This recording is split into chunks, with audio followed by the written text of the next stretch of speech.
بسم اللہ الرحمن الرحیم۔ السلام علیکم۔ سورہ کہف کی آیت 60 سے ایک واقعہ شروع ہوتا ہے۔ جتنا اس واقعے کے اندر پیش آنے والی باتیں پراسرار ہیں، اتنا ہی اس واقعے میں شامل افراد اور اتنی ہی اس واقعے میں بتائی گئی جگہیں، اور یہ وہ واقعہ ہے جس کے متعلق علماء بھی کہتے ہیں کہ یہ واقعہ قرآنی واقعات کے منفرد ترین واقعات میں سے ایک ہے۔ حضرت موسیٰ علیہ السلام کا ایک شخص سے ملاقات کا واقعہ، وہ شخص کے جنہیں قرآن پاک میں نام نہیں دیا گیا، لیکن بخاری اور مسلم کی ایک حدیث سے اس واقعے کا کانٹیکسٹ ضرور پتہ چل جاتا ہے۔ حضرت موسیٰ علیہ السلام نے ایک مرتبہ بنی اسرائیل میں خطبہ دیا تو ایک شخص نے آپ سے پوچھا کہ لوگوں میں سب سے زیادہ علم کس کے پاس ہے؟ حضرت موسیٰ علیہ السلام نے جواب دیا کہ میرے پاس۔ اس پر اللہ تعالیٰ نے حضرت موسیٰ علیہ السلام کی طرف وحی کی جو سورہ کہف میں ہے کہ آپ کو میرے بندوں میں سے ایک بندہ 2 دریاؤں کے ملنے کی جگہ پر ملے گا، اور اسے میں نے اپنے علوم میں سے ایک علم عطا کیا ہے۔ حضرت موسیٰ علیہ السلام پوچھتے ہیں کہ یا اللہ، میں ان سے ملنا چاہتا ہوں۔ اس پر انہیں حکم دیا گیا کہ اپنے ساتھ ایک نمک لگی مچھلی لے لیں اور 2 دریاؤں کے ملنے کی جگہ پر جائیں، اور جہاں آپ سے مچھلی گم ہو جائے وہاں آپ کی ملاقات اس بندے سے ہوگی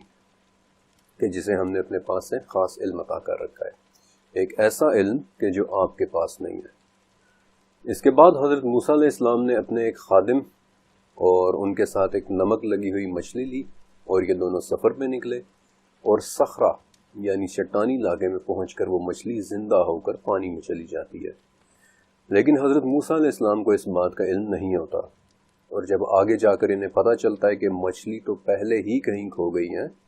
تو وہ اپنے قدموں کے نشان دیکھتے دیکھتے واپس جاتے ہیں، اور پھر وہاں 2 دریاؤں کے ملنے کی جگہ پر انہیں ایک ایسا شخص لیٹا ہوا نظر آتا ہے جس نے اپنے گرد کپڑا لپیٹ رکھا ہے۔ حضرت موسیٰ علیہ السلام انہیں کہتے ہیں کہ میں آپ کے پاس اس لیے آیا ہوں تاکہ آپ کے پاس جو علم ہے آپ مجھے بھی وہ سکھا دیں، لیکن وہ شخص کہتے ہیں کہ آپ میرے ساتھ صبر نہیں کر سکیں گے، اور آپ اس بات پر صبر کر بھی کیسے سکتے ہیں کہ جو آپ کے علم کے دائرے سے باہر کی بات ہے۔ لیکن حضرت موسیٰ علیہ السلام اصرار کرتے ہیں، اور پھر ان دونوں کا یہ سفر شروع ہوتا ہے۔ اب یہاں سے آگے کے واقعات آپ نے خود بھی سورہ کہف میں پڑھ رکھے ہوں گے، لیکن ذرا پچھلے 2 پیراگرافز کو دوبارہ ذہن میں لائیے۔ آپ نے کچھ نوٹس کیا کہ سوائے حضرت موسیٰ علیہ السلام کے نام کے اس پورے واقعے میں کسی ایک بھی جگہ، فرد، وقت یا اس علم کا کہ جو اس شخص کے پاس تھا بالکل بھی نام لے کر ذکر نہیں کیا گیا؟ اور اس کی ایک وجہ سمجھ میں آتی ہے، لیکن اس وجہ کے بارے میں بتانے سے پہلے میں آپ کو اس شخص کے بارے میں بتانا چاہتا ہوں جنہیں حضرت موسیٰ علیہ السلام نے 2 دریاؤں کے ملنے کی جگہ جا کر دیکھا تھا۔ حضرت ابن عباس رضی اللہ تعالیٰ عنہ کے مطابق وہ شخص حضرت خضر علیہ السلام تھے۔ ابن عباس یہ وہ صحابی ہیں جن کے قرآن سمجھنے کی صلاحیت کے حوالے سے آپ صلی اللہ علیہ وآلہ وسلم نے بذات خود دعا کی تھی کہ اے اللہ، ابن عباس کو حکمت اور تفسیر کا علم عطا فرما۔ خضر علیہ السلام ایک نبی تھے یا ولی ہم نہیں جانتے، ایون کہ یہاں تک بھی کنفرم نہیں ہے کہ وہ انسان تھے یا بقول کچھ علماء کے ایک فرشتہ تھے۔ آپ صلی اللہ علیہ وآلہ وسلم نے فرمایا کہ خضر کا نام خضر اس لیے ہوا کہ وہ ایک خشک زمین پر بیٹھے، لیکن جو ہی وہ وہاں سے اٹھے وہ جگہ سبزے کے ساتھ لہلہانے لگی تھی۔ آگے چل کر میں آپ کو ان کے متعلق کچھ اور بھی حیرت انگیز باتیں بتاؤں گا، لیکن ابھی بات کرتے ہیں اس پورے واقعے کو شروع کرنے والی نشانی کی، ایک نمک لگی ہوئی مچھلی کا اس مخصوص چٹان پر زندہ ہونا۔ کیسے؟ آپ کہہ سکتے ہیں کہ یہ ایک معجزہ تھا، لیکن اس ڈاکیومنٹری کے اندر اب تک آپ کو کم سے کم یہ بات سمجھ آ چکی ہوگی کہ دین اسلام میں کچھ بھی رینڈملی نہیں ہو رہا۔ اس میں پیش آنے والا ہر واقعہ اپنے اندر ایک معنی رکھتا ہے، ایک میننگ رکھتا ہے۔ لہٰذا کیسے سورہ کہف کے مطابق مچھلی زندہ ہو کر عجیب طریقے سے دریا میں اپنا راستہ بنا کر چلی گئی؟ ابن کثیر، طبری اور سفیان، ان تینوں کا یہ ماننا ہے کہ اس چٹان کے نیچے در حقیقت آب حیات کا چشمہ تھا، اور اسی پانی کے چھینٹے پڑنے سے وہ مچھلی زندہ ہو گئی تھی۔ اور یہاں پر مچھلی کو نمک لگانے کی وجہ بھی سمجھ میں آتی ہے، کیونکہ نمک گوشت کے اندر سے تمام پانی کھینچ لیتا ہے، ایکسٹریکٹ کر لیتا ہے، جسے مکمل طور پر ڈی ہائیڈریٹ کر دیتا ہے، یعنی کہ ٹیکنیکلی اس مچھلی کے زندہ ہونے کے چانسز تھے ہی نہیں، وہ بالکل خشک ہو چکی ہوگی، سوکھ چکی ہوگی، مگر آب حیات کے چھینٹے پڑنے کی وجہ سے وہ زندہ ہوئی اور عجیب طریقے سے پانی میں راستہ بنا کر چلی گئی، اور اسی بات نے نشانی بننا تھا۔ اس راستہ بنانے کے لیے جو لفظ استعمال ہوا ہے وہ سرابا ہے۔ اس سرابا کا مطلب پھسل جانا اور ایک زیر زمین راستہ یا ایک سرنگ بھی ہوتا ہے۔ انفیکٹ یہیں سے لفظ انسرب بھی نکلتا ہے، جس کا معنی ہے کسی کے چھپ کر بیٹھنے کی جگہ۔ کیا یہ چٹانوں کے نیچے چھپا ہوا کوئی مکان تھا؟ اس لفظ کو دیکھتے ہوئے تو ایسا ہی لگتا ہے، لیکن ذرا آب حیات کی طرف واپس آئیں۔ پہلا سوال کہ کیا آب حیات ایک سچ ہے؟ بخاری اور مسلم دونوں میں ایک حدیث ہے کہ جہنم میں سے کچھ ایسے لوگ بھی نکالے جائیں گے جو کوئلے کی طرح جل چکے ہوں گے، اور پھر انہیں جنت کے کنارے پر واقع ایک نہر کے اندر ڈالا جائے گا، زندگی اور شادابی کے پانی کی نہر، جس کا نام ہی ماء الحیات ہے، یعنی آب حیات کی نہر، اور وہ اس کے پانی سے اس خوبصورت طریقے سے اگیں گے کہ جیسے سیلاب کے کنارے سبزہ اگاتا ہے۔ پانیوں کے حوالے سے میں ایک اور بات بھی آپ کو بتا دینا چاہتا ہوں کہ ہماری دنیا میں کچھ پانی ایسے بھی ہیں جن کا منبع دراصل ہماری اپنی دنیا نہیں ہے۔ مثلا احادیث کی 6 کتابوں میں آپ کو ایک بڑی خاص حدیث ملے گی کہ سدرۃ المنتہا کی جڑ سے 4 نہریں نکلتی ہیں۔ ان میں سے 2 نہریں یعنی سیحان اور جیحان ہماری دنیا کی نہیں ہیں، لیکن باقی 2 نہریں یعنی نیل اور فرات ہماری دنیا میں آ کر نکلتی ہیں۔ بالکل اسی طرح آب زمزم بھی دراصل حضرت جبرائیل علیہ السلام کے زمین پر پاؤں مارنے کی جگہ سے نکلا تھا، جب حضرت ہاجرہ رضی اللہ تعالیٰ عنہا پانی کی تلاش میں صفا اور مروہ کے درمیان بھاگ رہی تھی۔ تو کیا فرات اور زمزم جیسے کسی تیسرے حیرت انگیز پانی کا چشمہ اور بھی ہے جو ابھی تک آنکھوں سے چھپا ہوا ہے؟ تاریخ میں مختلف کلچرز کے اندر آب حیات کے لیے 1000 سے زیادہ نام استعمال ہو چکے ہیں۔ اس کی خصوصیات میں عمر بڑھنے کو آہستہ کرنا اور زخموں کو بھر دینا شامل ہے، اور اس کا لکھا ہوا تذکرہ آپ کو 2500 سال پہلے گزرے ایک یونانی مورخ ہیروڈوٹس کی کتاب میں بھی ملے گا۔ میں ایک مرتبہ پہلے بھی آپ کو ہیروڈوٹس کے متعلق بتا چکا ہوں کہ ہمیں ہیروڈوٹس کی کتابوں سے اس وقت کی جیوگرافی اور حالات کو سمجھنے میں بڑی مدد ملتی ہے، کیونکہ ہیروڈوٹس نے کئی سفر کیے تھے۔ انفیکٹ آپ کو یاد ہوگا کہ 10ویں چیپٹر میں صدوم اور عمورہ کے شہر ڈھونڈنے میں بھی اس کی کتابوں سے بہت مدد ملی تھی۔ آسان الفاظ میں جان لیں کہ ہیروڈوٹس کو بابائے تاریخ کہتے ہیں، یعنی فادر آف ہسٹری، ایک یونانی مورخ، جیوگرافر اور رائٹر، جس کی کتابوں میں ایک بہت ہی اہم کتاب کا نام ہے ہسٹوریائے، یعنی ہسٹریز، یعنی تاریخیں۔ اس کتاب میں ہیروڈوٹس نے ایک مقام پر افریقہ میں آباد ایک خاص نسل کے لوگوں کا ذکر کیا تھا کہ جو میکروبینز کہلاتے تھے۔ وہ لوگ جس علاقے میں رہتے تھے وہ علاقہ اس وقت آدھے سوڈان اور آدھے مصر میں ہے، اور یہ تمام نقشے میں آپ کو ویڈیوز کے اندر دکھاؤں گا بھی۔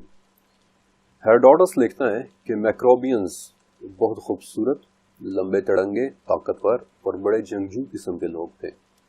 اور ان کے پاس اتنا سونا تھا کہ یہ اپنے مجرموں کو بیڑیاں بھی سونے کی پہناتے تھے۔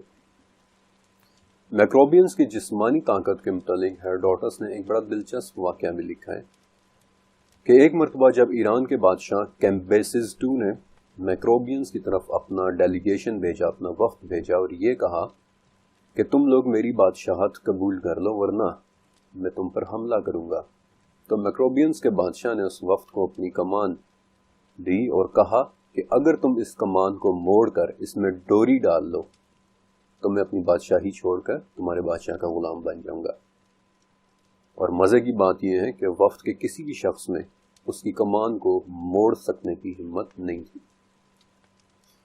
لیکن ان کی سب سے عجیب بات یہ تھی کہ یہ لوگ بہت لمبے لمبے عرصے تک جیا کرتے تھے۔ ان کے ایوریج شخص کی عمر میں کم سے کم 120 سال کا ذکر ملتا ہے، یعنی کہ آج کے ایوریج انسان سے 2 گنا زیادہ لمبی عمر۔ ان لوگوں کی خوراک ویسے تو دودھ اور گوشت پر ہی مبنی ہوتی تھی، لیکن جب ہیروڈوٹس نے ان کے ایک بادشاہ سے ان کی لمبی عمروں کے متعلق پوچھا تو وہ انہیں ایک چشمے پر لے گیا جہاں کچھ لوگ اپنا جسم دھو رہے تھے، اور ان کا جسم ایسے چمک رہا تھا جیسے وہ پانی کے بجائے تیل سے نہا رہے ہوں۔ ہیروڈوٹس کہتا ہے کہ اس وقت ان لوگوں کے جسموں سے بنفشی پھولوں یعنی وائلٹ فلاورز کی خوشبو آ رہی تھی۔ وہ پانی ایسا عجیب پانی تھا کہ اس میں کچھ بھی تیرتا نہیں تھا، نہ کوئی لکڑی نہ ہی کوئی اور شے، بلکہ سبھی کچھ اس کی تہہ میں چلا جاتا تھا۔ آب حیات کے متعلق ایک اور قابل ذکر واقعہ آج سے 2200 سال پہلے کے چائنا میں بھی ملتا ہے۔ چائنا پر اس وقت قنگ ڈائنیسٹی کی بادشاہی تھی، وہی قنگ ڈائنیسٹی جس کے نام پر آج چین کا نام بھی چینی ہے، کیونکہ یہ وہ شخص تھا جس نے پہلی مرتبہ چائنا کو متحد کیا تھا۔ اس بادشاہ چین نے بھی آب حیات کی تلاش میں اس کے چشمے کے متعلق اس کی باتیں سن رکھی تھی، لہٰذا اس نے آب حیات کی تلاش میں 500 مردوں اور 500 عورتوں کا ایک ایکسپیڈیشن روانہ کیا، لیکن اتنے بڑے سکیل پر تلاش کے لیے وہ لوگ کافی نہیں تھے، لہٰذا اس نے ایک بار پھر سے 3000 مردوں اور عورتوں کا ایک سیکنڈ ایکسپیڈیشن بھیجا، لیکن اس سیکنڈ ایکسپیڈیشن میں سے بھی کوئی واپس نہیں آیا۔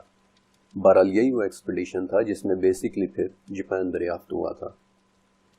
15ویں سے 18ویں صدی کا دور ایج آف ایکسپلوریشن یعنی دریافتوں کا دور کہلاتا ہے۔ اس ٹائم پیریڈ کا ایک اور نام بادبانوں کا دور بھی ہے، کیونکہ یہ وہ وقت تھا کہ جب اسپین، پرتگال، ڈچ، فرینچ اور انگلش لوگ سمندروں میں اپنے بحری جہازوں کی پوری فلیٹس لیے نئی دنیایں دریافت کر رہے تھے، دنیا کو کالونائز کر رہے تھے۔ 1492 میں اسپین کا ایک شخص تھا جسے اس کی ملکہ نے سمندر کے راستے انڈیا ڈھونڈنے کے لیے بھیجا تاکہ وہ ان کے لیے ریشم اور مسالے لے کر آئے،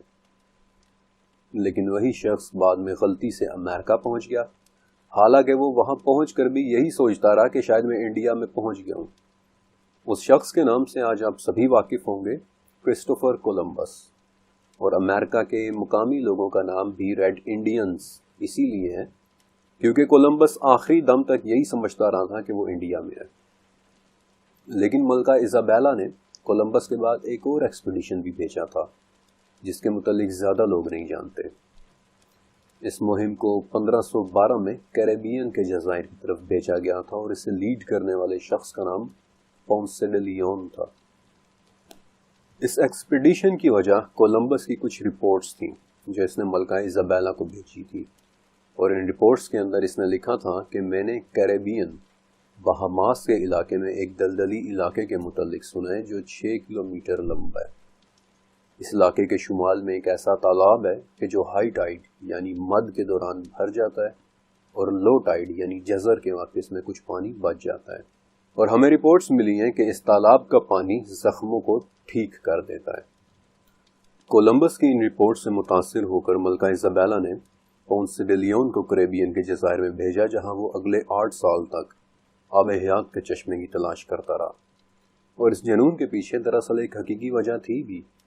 اور وہ وجہ یہ تھی کہ کولمبس جس تالاب کا ذکر کر رہا تھا اس کی دیواریں لائم سٹون یعنی چونے کے پتھر سے بنی ہوئی تھی،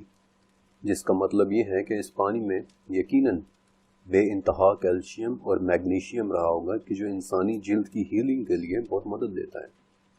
اور نمکیات سے بھرے اس قسم کے تالاب میں نہانے پر انسان کی جلد نیچرلی پہلے سے زیادہ فریش اور خوبصورت محسوس ہوتی ہوگی۔ اور ایسے ہی کسی تالاب کی داستان سے متاثر ہو کر پونسے ڈے لیون اگلے 8 سال تک فاؤنٹین آف یوتھ کی تلاش میں کریبینز کے جنگل کھنگالتا رہا، بلکہ اگر آپ میں سے کسی نے پائریٹس آف دی کریبین کا 4تھا پارٹ دیکھا ہے تو اس میں پونسے ڈے لیون کے اسی فاؤنٹین آف یوتھ کا کانسیپٹ موجود ہے۔ آب حیات کے متعلق نسبتاً ایک عجیب و غریب ریفرنس 338 عیسوی میں لکھی ایک کتاب الیگزینڈرز رومانس میں ملتا ہے۔ اب یہ کتاب آپ صلی اللہ علیہ وسلم سے پہلے کے دور میں لکھی گئی تھی، اور اس کی اوریجنل لکھائی تو گریک زبان میں ہوئی یعنی یونانی زبان میں، لیکن بعد میں اس کے مختلف تراجم بھی ہوئے۔ اس کتاب کے نام میں موجود لفظ رومانس دراصل رومانٹک والا رومانس نہیں، بلکہ 16ویں صدی کی انگلش میں رومانس روزمرہ کے کاموں کو کہتے تھے۔ اس کتاب کے اندر الیگزینڈر یعنی سکندر اعظم، جسے آدھی دنیا کا فاتح سمجھا جاتا ہے، وہ خضر نام کے ایک شخص سے ملتا ہے جو آب حیات میں ایک مچھلی ڈال کر اسے دکھاتے ہیں کہ وہ زندہ ہو جائے گی۔ اس واقعے کے اندر کتنی صداقت ہے آئی ڈونٹ نو، مجھے نہیں پتا، لیکن سن 338 عیسوی میں اس کتاب کے اندر یہ واقعہ لکھا جانا بذات خود ایک بڑی عجیب سی بات ہے۔ بہرحال آپ سوچ رہے ہوں گے کہ تاریخ میں آب حیات کا بہت سا ذکر ہے، مان لیا، لیکن یہ سب تو شاید فرضی کہانیوں سے زیادہ کچھ بھی نہیں ہے۔ بھلا پانی کیسے عمر کو آہستہ کر سکتا ہے یا پھر زخموں کو بھر سکتا ہے؟ لیکن ذرا ایک منٹ کے لیے سوچئے کہ کیا یہ واقعی ناممکن ہے؟ بڑھاپے کا آنا کیا ہوتا ہے؟ آسان ترین الفاظ میں ایکیمولیشن آف ایرر، یعنی جیسے جیسے ہمارے خلیوں یا سیلز کے اندر اپنے آپ کو ریپیئر کرنے کی صلاحیت کم ہوتی جاتی ہے، ویسے ویسے ہم پر بڑھاپا طاری ہوتا جاتا ہے۔ میں آپ کو اس سے بھی زیادہ آسان زبان میں سمجھا دیتا ہوں کہ جب ہمارا خلیہ 1 سے 2 خلیوں میں تقسیم ہوتا ہے تو یہ عمل ہمارے جسم کی بڑھوتری، اس کی نشو و نما کے لیے بہت ضروری ہے، لیکن ہر دفعہ اس خلیے کی تقسیم کے ساتھ اس کے اندر پائے جانے والے کروموسومز کے سروں پر موجود چھوٹے چھوٹے دھاگے، جنہیں ٹیلومیرز کہتے ہیں، وہ مزید چھوٹے چھوٹے ہوتے چلے جاتے ہیں۔ اس کی مثال ایسے ہی ہے کہ جیسے ہم اپنے جوتوں کے تسموں کو بار بار باندھ رہے ہوں تو ہر دفعہ باندھنے پر تسموں کے سرے آہستہ آہستہ خراب ہوتے چلے جائیں گے، اور جب یہ ٹیلومیرز خطرناک حد تک چھوٹے ہو جائیں تو خلیہ مزید تقسیم نہیں ہوتا، اور یہ پوائنٹ ایک خلیے کی زندگی میں ہیفلک لمٹ کہلاتا ہے، یعنی اب اس سے زیادہ خلیے تقسیم نہیں ہونا اور آپ کے جسم کی بڑھوتری اور نشو و نما پر اس کا اثر پڑے گا۔ تھیوریٹیکلی اگر کسی طرح سے ٹیلومیرز کی اس ہیفلک لمٹ کو ختم کر دیا جائے تو ہمارا یہ خلیہ، ہمارا یہ سیل ہمیشہ تقسیم ہوتا رہے گا، یعنی عام الفاظ میں ایک بہت بہت لمبی عمر۔ اب سوال یہ ہے کہ ٹیلومیرز کے اس نقصان کو کس طرح سے دور کیا جا سکتا ہے؟ تو اس کا جواب ہمارے جینز میں ہے۔ اگر آپ ایک بہت بوڑھے اور ایک بالکل نوجوان شخص کے جینز کو آپس میں ایک دوسرے کے ساتھ کمپیئر کریں تو آپ یہ دیکھیں گے کہ ٹیلومیرز کا یہ نقصان سب سے زیادہ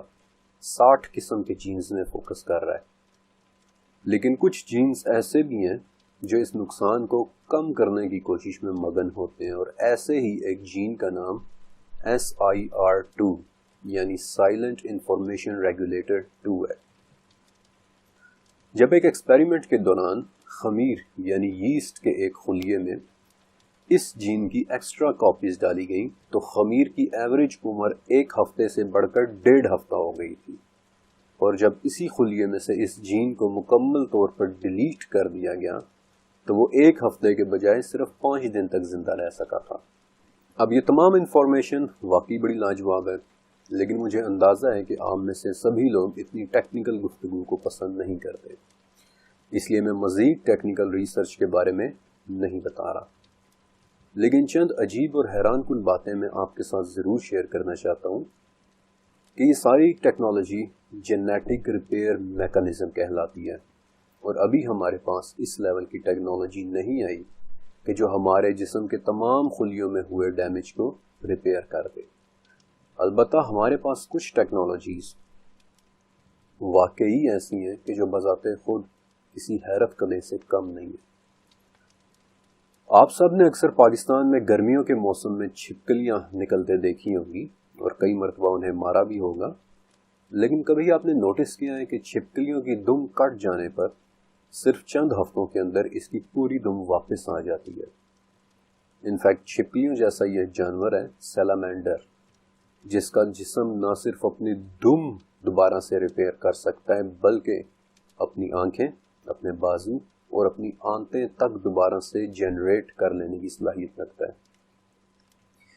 قدرت کی اس حیران کن کاریگری سے متاثر ہو کر جرمنی اور امریکہ میں ایک نئی ٹیکنالوجی انوینٹ کی گئی تھی، ڈسکور کی گئی تھی، جسے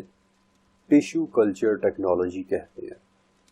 جس میں کسی جاندار کے ٹیشو کا ایک چھوٹا سا حصہ ایک آرٹیفیشل ماحول میں بڑی احتیاط کے ساتھ رکھا جاتا ہے، یہاں تک کہ وہ چھوٹا سا حصہ آہستہ آہستہ اپنے پورے باقی حصوں کو بھی جنریٹ کر لیتا ہے۔ اس کی مثال ایسے ہی ہے کہ ایک پتی، فلاور پیٹل، اسے ایک خاص ماحول میں رکھا جائے، احتیاط سے رکھا جائے، اور اس سے پورے کا پورا پھول دوبارہ سے کھل اٹھے۔ سچ کہوں تو یہ ایک معجزاتی سی ٹیکنالوجی ہے، لیکن یہ بھی سچ ہے کہ ابھی تک میری انفارمیشن کے مطابق یہ ٹیکنالوجی پھولوں اور پودوں میں تو استعمال ہو چکی ہے، لیکن جانوروں اور انسانوں میں اس کا استعمال کہاں کہاں تک ہو رہا ہے یہ انفارمیشن شاید ابھی پبلک نہیں کی گئی۔ لیکن 2017 اور 2018 میں امریکہ کی اسٹینفورڈ یونیورسٹی کے جینوم ٹیکنالوجی سینٹر نے ایک بالکل نئی ٹیکنالوجی انوینٹ کی تھی۔ اس ٹیکنالوجی کو ابھی تک اس قدر کلاسیفائڈ یعنی پوشیدہ رکھا گیا ہے، یعنی پبلک کو اس کی مکمل انفارمیشن تک میسر نہیں ہے۔ اس ٹیکنالوجی کا نام میجسٹک ہے، MAGESTIC، جو کہ میجسٹک MAJESTIC کا سینونیم ہے، یعنی کوئی ایسی چیز جو بے انتہا دلکشی اور خوبصورتی کی حاملہ ہو۔ لیکن اس ٹیکنالوجی کا نام میجسٹک دراصل ایک مخفف ہے، اور اگر آپ اس کا نام دیکھیں یا سنیں تو شاید آپ مجھ سے بہتر سمجھ جائیں کہ یہ ٹیکنالوجی کیا کچھ کرنے کی اہلیت رکھتی ہوگی۔ This majestic stands for Multiplex Accurate Genome Editing with Short and Trackable Integrated Cellular Barcodes۔ اب سچ کہوں تو کبھی کبھار مجھے خوف آتا ہے کہ آب حیات کی تلاش میں انسان ٹیکنالوجی کی کون کون سی حدود کو چھیڑ رہا ہے۔ یہ آب حیات کی تلاش میں ٹیکنالوجی کی کہانی تھی، لیکن آپ کے ذہن میں شاید ایک سوال ہو کہ کیا قدرتی طور پر بھی ایک بہت لمبی عمر کا ثبوت ملتا ہے؟ میں آپ کو دو بہت ہی خاص جانوروں کے بارے میں بتانا چاہتا ہوں۔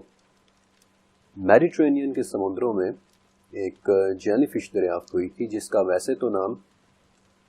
ٹوریٹوپسز ڈورنی ہے، لیکن اس کا ایک کامن اور ایک مشہور نام بھی ہے کہ جس نام سے اسے سبھی لوگ جانتے ہیں، دی امورٹل جیلی فش، یعنی کہ نہ مرنے والی جیلی فش۔ یہ ایک چھوٹا سا جاندار ہے اور واحد ایسا جانور ہے کہ جسے سائنس امورٹل یعنی امر مانتی ہے، کیونکہ اس کے خلیے باقی جانوروں کے برعکس ٹرانس ڈفرینشیشن نامی ایک پروسیس سے تقسیم ہوتے ہیں، یعنی آسان الفاظ میں اس کے خلیے ایک قسم سے دوسری قسم کے خلیوں میں تبدیل ہو جاتے ہیں، اور اس طرح سے اس کے ٹیلومیرز یا اس کے تسمے ڈیمیج نہیں ہو پاتے، جس کا نتیجہ یہ نکلتا ہے کہ یہ بوڑھی ہی نہیں آتی۔ اور دوسرا جانور ہے شارک۔ شارک وہ واحد جانور ہے کہ جو ہر ایک بیماری سے مستثنیٰ ہے، امیون ہے۔ اس پر نہ ہی کسی وائرس کا اثر ہوتا ہے اور نہ ہی کسی بیماری کا، یہاں تک کہ شارک کینسر سے بھی امیون ہوتی ہے۔ شارک ہی کی ایک قسم ہے the Greenland shark. Greenland shark کی عمر حیرت انگیز حد تک لمبی ہوتی ہے۔ 2016 میں نارتھ اٹلانٹک سمندر سے ایک گرین لینڈ شارک ملی تھی۔ اس کی عمر معلوم کرنے کے لیے جب اس کے آنکھوں کے کرسٹلز کی کاربن ڈیٹنگ کی گئی تو آپ جانتے ہیں کہ اس کی عمر کیا نکلی تھی؟ بس اتنا کہوں گا کہ جب وہ شارک پیدا ہوئی تھی تب ہمارے ملک میں اکبر بادشاہ حکومت کر رہا تھا۔ یہ بات سچ ہے کہ پانیوں میں ان کی کیمیکل کمپوزیشنز میں فرق ہوتا ہے۔ کچھ پانیوں کی تاثیر واقعی دوسرے پانیوں سے مختلف ہوتی ہے۔ میں آپ کو ایک اور مثال سے بھی سمجھا دیتا ہوں کہ سمندر کے پانی کا ایک قطرہ لیں اور اسے کسی مائکروسکوپ کے نیچے رکھ کر دیکھیں، آپ کو جو نظر آئے گا شاید آپ اس پر یقین بھی نہ کریں۔ سمندر کے پانی کے ایک قطرے یعنی 1 ملی میٹر کے اندر 1 کروڑ وائرسز، 10 لاکھ بیکٹیریاز اور 1000 چھوٹے چھوٹے پروٹوزونز اور ایلگی تک موجود ہو سکتے ہیں۔ البتہ اگر آپ منرل واٹر یا کسی ایسے پانی کے قطرے کی بات کریں جو کسی چشمے یا جھرنے سے آیا ہو تو وہ تھوڑا سا صاف ہوتا ہے، اور اس میں عام پانی کی نسبت واقعی ایسے نمکیات یا منرلز موجود ہوتے ہیں کہ جو ہمارا جسم خود سے پیدا نہیں کر سکتا۔ پھر اس سے بھی زیادہ صاف تاثیر والا پانی سپرنگ واٹر یا گلیشیئر واٹر ہوتا ہے،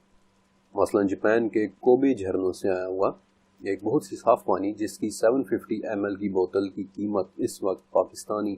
40,000 روپے ہے۔ اور اگر آپ کو اس سے بھی زیادہ صاف اور ایک مختلف تاثیر والا پانی چاہیے تو فیجی کے جزائر کے جھرنوں سے نکلنے والا پانی پئیں، اور اس کی قیمت تو میں خود آپ کو نہیں بتا رہا، لیکن اگر آپ جاننا ہی چاہتے ہیں تو ایکوا ڈی کرسٹالو ٹریبیوٹو اے موڈیگلانی لکھ کر گوگل پر سرچ کر لیں، آپ خود اس کی قیمت جان لیں گے۔ البتہ پانیوں میں ایک ایسا پانی بھی ہے کہ جس کا میں آخر میں ذکر کرنا چاہتا تھا، اور وہ ہے آب زمزم۔ آب زمزم میں باقی پانیوں کی نسبت پی ایچ لیول تھوڑا سا زیادہ ہوتا ہے، جس کی وجہ سے یہ گردوں کی پتھری توڑنے میں واقعی ایک شافی دوا کا کام کرتا ہے، اور بہت سی وجوہات کی بنا پر آب زمزم واقعی ایک معجزہ ہے۔ ان وجوہات میں سے ایک بڑی وجہ یہ بھی ہے کہ آب زمزم کے کنویں میں کسی قسم کی کوئی کائی نہیں ہوتی، حالانکہ عموماً پانی کے کنووں میں بایولوجیکل گروتھ کا اگانا ایک عام سی بات ہے، مثلاً الگئی یعنی کائی وغیرہ۔ اور ویسے تو ریسرچرز یہ کہتے ہیں کہ چونکہ زمزم کے کنویں میں 8000 لیٹر پر سیکنڈ کے حساب سے پانی آ رہا ہے، اور اتنی تیز سپیڈ پر کائی کا جمنا تھوڑا مشکل ہوتا ہے۔ لیکن اگر آپ نے انگا فالز کا نام سنا ہے تو دنیا میں پانی کی سب سے زیادہ تیز انفلو والی جگہ ہے۔ کانگو کے دریا کی ایک آبشار جس کے اندر ایک سیکنڈ میں 43,000 کیوبک لیٹر پانی آ رہا ہے، اور پانی کے اتنی تیزی سے انفلو پر بھی اس آبشار کے پلنج پول میں آپ کو کائی جمی ہوئی ملے گی۔ یہ ساری گفتگو کرنا اس لیے ضروری تھا تاکہ آپ اچھی طرح جان لیں کہ اللہ تعالیٰ نے دنیا کے مختلف پانیوں کی مختلف خصوصیات اور مختلف تاثیریں رکھی ہیں۔ لیکن اگر آب حیات سچ ہے تو پھر یہ کہاں ہے؟ سورہ کہف میں یہ واقعہ جہاں سے شروع ہو رہا ہے، وہاں حضرت موسیٰ علیہ السلام اپنے خادم سے کہتے ہیں کہ میں تب تک چلتا رہوں گا جب تک مجمع البحرین نہ پہنچ جاؤں۔ اب اس کا عمومی ترجمہ تو دو دریاؤں کے ملنے کی جگہ ہی ہے، اور بعض علماء کے مطابق یہ بحیرہ احمر یعنی ریڈ سی اور بحیرہ روم یعنی میڈیٹرینین سی کے ملنے کی جگہ بھی۔ لیکن اگر آپ نے حضرت موسیٰ علیہ السلام کی زندگی کو سٹڈی کیا ہے تو آپ جانتے ہوں گے کہ ان کی زندگی مصر، سینائی پیننسولا اور اس کے قرب و جوار میں گزری ہے، اور اگر آپ اس نقشے کو دیکھیں تو ریڈ سی اور میڈیٹرینین دراصل کہیں بھی نہیں ملتے، اور نہ ہی یہ کہیں جمع ہوتے ہیں۔ انفیکٹ خشکی کا وہ ٹکڑا جہاں یہ دونوں دریا ایک دوسرے کے سب سے زیادہ قریب ہیں وہ بھی 75 میل چوڑا ہے، اور ٹیکنیکل زبان میں خشکی کا ایک ایسا ٹکڑا جو دو دریاؤں کو ایک دوسرے سے علیحدہ رکھے اسے استمس کہتے ہیں۔ تاریخ میں پہلی مرتبہ جب بحیرہ احمر اور بحیرہ روم واقعتاً آپس میں ملے تھے، وہ موقع آج سے صرف 163 سال پہلے آیا تھا، جب ان دونوں دریاؤں کو ملانے کے لیے استمس آف سینائی میں ایک نہر کھودی گئی تھی جسے آج ہم نہر سویز کہتے ہیں۔ تو پھر اگر اس ریجن میں دو دریا آپس میں ملتے ہوئے نظر نہیں آتے تو پھر یہ کس جگہ کا ذکر ہو رہا ہے؟ عربی الفاظ پر غور کریں۔ مجمع البحرین، اس کا مطلب دریاؤں کے ملنے کی جگہ بھی ہوتا ہے اور دریاؤں کے جمع ہونے کی جگہ بھی ہوتا ہے۔ سینائی پیننسولا کے ٹھیک اوپر ایک لگون ہے، یعنی ایک ایسی جھیل کہ جس میں سمندر کی ہائی ٹائیڈ یعنی مد کے دوران پانی آ کر جمع تو ہو جاتا ہے، لیکن اپنے آس پاس خشکی کی ایک پتلی سی باؤنڈری ہونے کی وجہ سے جزر کے وقت وہ پانی باہر نہیں نکل پاتا۔ اس لگون کا نام لیک برڈاول ہے، اور اس جھیل میں سمندر کا پانی جمع ہونے کے دو راستے ہیں، آؤٹ لیٹ 1 اور آؤٹ لیٹ 2، اور ان ہی آؤٹ لیٹ سے سمندر کا پانی آ کر اس جھیل میں اس کے اپنے پانی کے ساتھ جمع ہو جاتا ہے، اور لٹرلی مجمع البحرین یعنی دو پانیوں کے جمع ہونے کی ڈیفینیشن پر 100% پورا اترتا ہے۔ یہی وہ جگہ ہے جسے ہیروڈوٹس نے اپنی ہسٹریز میں سربونین باغ کا نام دیا تھا، یعنی ایک دلدلی علاقہ جو چلنے کے حساب سے بہت ہی مشکل ہے، دیکھنے میں سخت، لیکن یہاں سے گزرنے والی یونانی فوجیں پھنس اور بعض اوقات دھنس جایا کرتی تھی، اس لیے اس علاقے سے پبلک ہمیشہ دور رہی ہے۔ مختلف پانیوں اور آب حیات کے حوالے سے اگر ان تمام باتوں کو ایک جگہ جمع کیا جائے تو کیا حضرت موسیٰ علیہ السلام کی اس مچھلی والی چٹان کے نیچے آب حیات کا چشمہ ہو سکتا ہے؟ شاید ہاں، کیونکہ جیوگرافیکلی میکروبینز کی سرزمین اور اس واقعے میں پیش آنے والی جگہیں تقریباً ایک ہی جیسی ہیں، لیکن اگر وہاں واقعی آب حیات موجود تھا تو پھر صاف صاف بتا کیوں نہیں دیا گیا؟ اس کا جواب الٹا میں آپ سے ایک سوال کی صورت میں کرنا چاہتا ہوں کہ اگر میں آپ کو بتاؤں کہ فلاں شہر کے فلاں گھر میں ایک ایسا چشمہ پھوٹ پڑا ہے جس کا پانی خوبصورتی اور شباب کو دیر تک قائم رکھتا ہے، تو آپ اس گھر کے ساتھ کیا سلوک کریں گے؟ آپ اس پانی کی تلاش میں اس گھر کی اینٹ سے اینٹ بجا دیں گے، کیونکہ یہ ایک بہت بڑی انسانی کمزوری ہے، ہمیشگی کی خواہش، اور شاید اسی لیے اس واقعے کی جگہ کو بہت ہی ویگ رکھا گیا تھا۔ پہلے حضرت موسیٰ علیہ السلام کو صخرہ یعنی آب حیات والی اس چٹان پر لے جایا گیا، پھر انہیں مجمع البحرین کی طرف لے جایا گیا، پھر انہیں واپس صخرہ تک لایا گیا، یعنی آپ کہیں بھی اس واقعے میں موجود کوآرڈینیٹس اور ڈائریکشنز کو ٹریک کر ہی نہیں سکتے، اور میں بھی آپ کو صرف مجمع البحرین دکھا سکتا ہوں، لیکن ایگزیکٹلی وہ چٹان کون سی ہے یہ شاید کوئی کبھی نہ جان سکے۔ رہی آب حیات کی بات، تو شاید آج بھی وہ مجمع البحرین کے قریب کسی چٹان کے نیچے آنکھوں سے چھپا ہوا ہے، جس کے گرد موجود دلدلوں کی وجہ سے کوئی گم کر بھی اس تک نہیں پہنچ سکتا، لیکن وہاں بیٹھے حضرت خضر علیہ السلام، ان کے بیٹھنے کی جگہ کا سبز ہو جانا، آب حیات کی نہر کے کنارے سے ان لوگوں کا سبزے کی طرح اگانا، شاید یہ تمام باتیں کہیں نہ کہیں آپس میں کنیکٹ ضرور ہو رہی ہیں۔ اس دنیا اور اس دنیا سے باہر ہمارے رب ذوالجلال کی ایسی ایسی نشانیاں موجود ہیں کہ ہر دفعہ ان کی طرف دیکھنا ہمیں مبہوت کر دیتا ہے۔ مثلا جولائی 2011